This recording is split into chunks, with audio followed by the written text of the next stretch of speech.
Hello, and welcome to my data manipulation tutorial.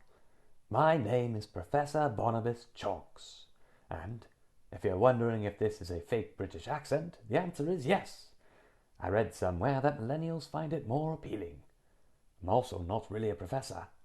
However, I can teach you how to use the If This Then That app, or IFTTT for short, to send an email whenever you use your phone to take a picture. IFTTT is a free web-based service that allows you to create chains of simple conditional statements between applications. These chains are known as applets and allow you to link and automate functions between applications. It can be run on your computer or your phone and can be tailored for nearly any task, though today we'll be linking your camera and your email on your phone as an example. To begin, you'll need to download and open the app. Once you register, you'll find yourself on the opening screen. From here, click on Get More. This will take you to this screen. You can search for existing applets, but for today, you want to hit the plus sign to make our own. From here, we can begin to combine app functions.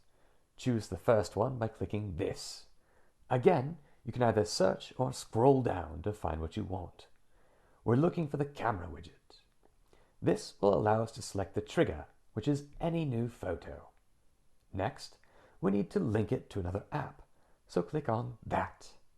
We want email, which is the first app. Next, click Send an email, which is the triggered function.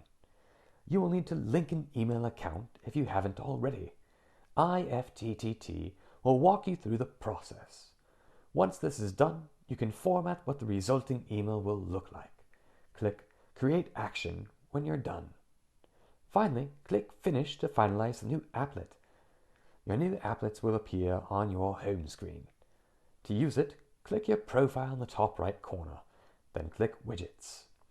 Click on the applet you want, and then click on the blue square to use it. This will activate the camera in the applet. Press the email icon to take and send the photo. You can also send previously saved photos by pressing and selecting from here.